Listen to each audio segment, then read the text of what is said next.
Welcome. Today we are looking at a company that sits right at the intersection of high art and heavy industry. It really does. We're talking about Koleksiyon Mobilia, ticker symbol KLSYN, and it's just a fascinating case of a legacy design brand navigating, modern financial pressures. It's a rare bird for sure. Usually when you hear phrases like the art of sitting and you see Red Dot Awards, you're thinking of a small boutique studio. Right, a design house. Exactly.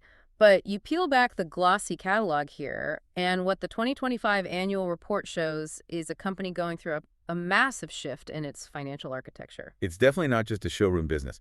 So let's first get to know the company a little. Good idea. Koleksiyon was founded way back in 1972 by an architect, Faruk Malhan. It started in a small metal workshop, but today, the scale is completely different. Their HQ is in Sarıyer, Istanbul, But the engine room, the real heart of the operation, that's in Tekirdağ. and that facility is just critical to understanding them, isn't it?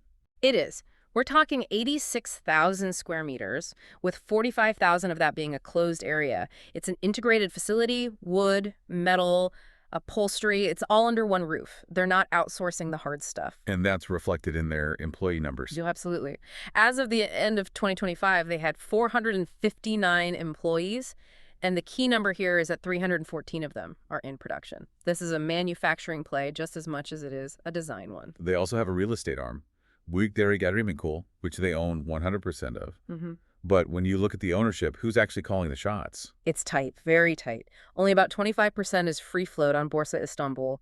The rest is firmly held by the Malhan family. So it's still very much a family affair. It is. The board is chaired by Ferda Besli, but you have family members Kure and Doruk Malhan right there, alongside an independent member, Hilmi Utun. It's a classic structure, family-controlled, but with that public accountability. And a classic tension in their business model, too. Selling prestige globally, London, Paris, but facing this really tough local competition in Turkey.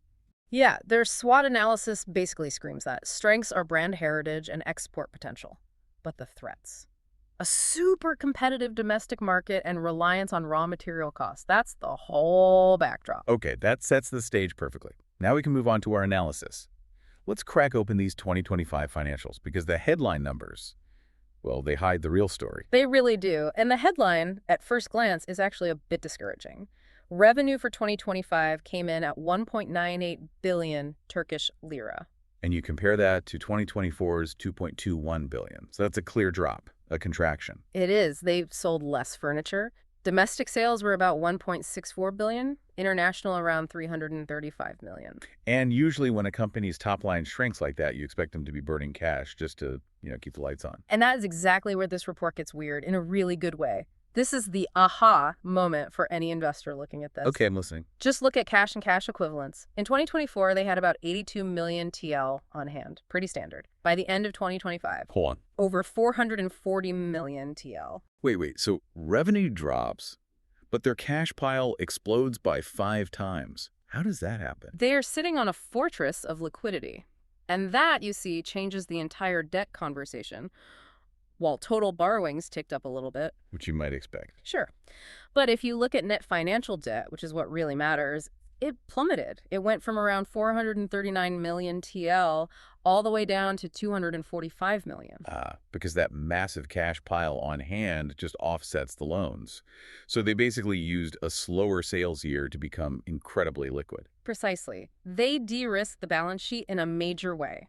Shareholders' equity is stable at 3.43 billion TL, and their paid-in capital is only about 431 million. Which is way under their ceiling, right? Way under their 1.6 billion TL ceiling, so they have plenty of room to maneuver if they need to raise funds down the line. And it's not like they're just hoarding cash in a panic.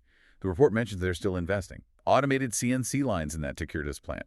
Zero waste targets. Which is so important. That keeps them competitive in Europe, where sustainability is becoming a real barrier to entry. They're playing the long game. So, to synthesize all this, Koleksiyon had a tougher year selling products. Revenue is down, but financially. They are leaner, meaner, and sitting on a pile of cash that's 5 times larger than it was last year. And it just raises this really provocative thought for you to consider. With revenue down but cash reserves up nearly 5-fold, is Koleksiyon preparing for a major acquisition to buy up market share? Or Are they just bracing for a tough economic winter and keeping their powder dry? That's the billion-lira question. It certainly is. If you enjoyed this deep dive into the numbers, please do like this video and subscribe to the channel. It really helps. And if you want to support us in making more of these reports, you can consider becoming a channel member or even use the super thanks button just below. Thanks for listening.